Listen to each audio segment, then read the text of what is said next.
કાયમ આનંદમાં રહેવા માટે સુવિધાની નહીં, સમજણની જરૂર છે.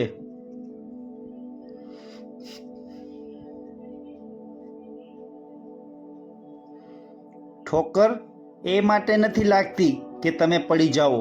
ઠોકર તો એટલા માટે વાગે છે કે તમે સમજી જાઓ.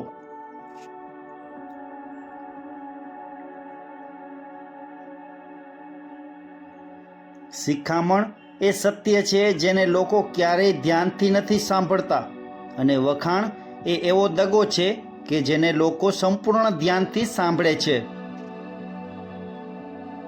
સમય, તબિયત અને સંબંધ આ ત્રણેય ઉપર કિંમતનું લેબલ નથી હોતું, પણ જ્યારે એમને ગુમાવી દઈએ છીએ ને ત્યારે તેની સાચી કિંમત સમજાય છે. માહોલ જ એવો થઈ ગયો છે સાહેબ, ના કોઈને કાયદો પસંદ છે, ના કોઈને વાયદો પસંદ છે, બસ બધાને પોતપોતાનો ફાયદો પસંદ છે. ભરોસો અને આશીર્વાદ ક્યારેય દેખાતા નથી, પણ તે અસંભવને સંભવ બનાવી દે છે.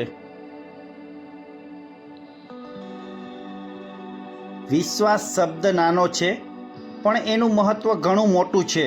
પરંતુ સમસ્યા એ છે કે વિશ્વાસ પર લોકો શંકા કરે છે અને શંકા પર વિશ્વાસ કરે છે. સફળતા કરતાં સંતોષ ઉત્તમ છે, કારણ સફળતા એ બીજા નક્કી કરે છે, જ્યારે સંતોષ એ આપણો આત્મા નક્કી કરે છે. દુનિયાની કોઈ પણ વસ્તુ તમને ગમે તેટલી કિંમતી લાગે, પણ ઈશ્વર તરફથી મળેલ શાંતિ, ઊંઘ અને આનંદ જેટલી કિંમતી એક પણ વસ્તુ નથી.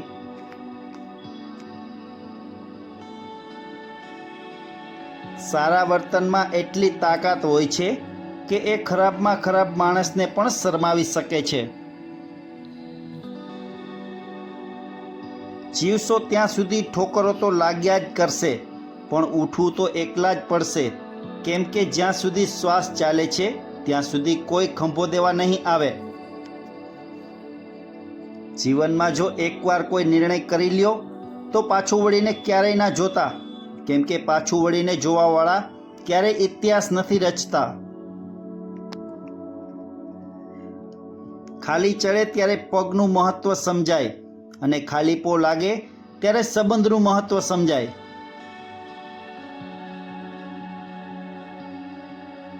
મનુષ્ય તો કેવળ વચન દઈ શકે છે, તે વચનને સફળ કરવાનું જેના હાથમાં છે તેના પર જ ભરોસો રાખવો સારો છે. માણસ મુસીબતોથી નથી હારતો, મુસીબતોમાં જ્યારે પોતાના લોકો સાથ છોડી દે છે ત્યારે એ હારી જાય છે.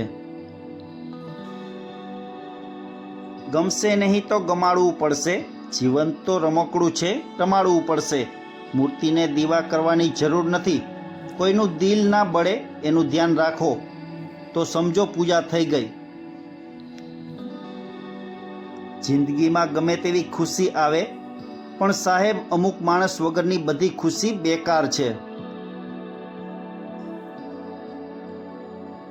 આપણને સૌને સામે કિનારે પહોંચવાની ઉતાવળ બહુ જ છે, પરંતુ હોળીને હલેસા બીજા કોઈ મારી દે છે.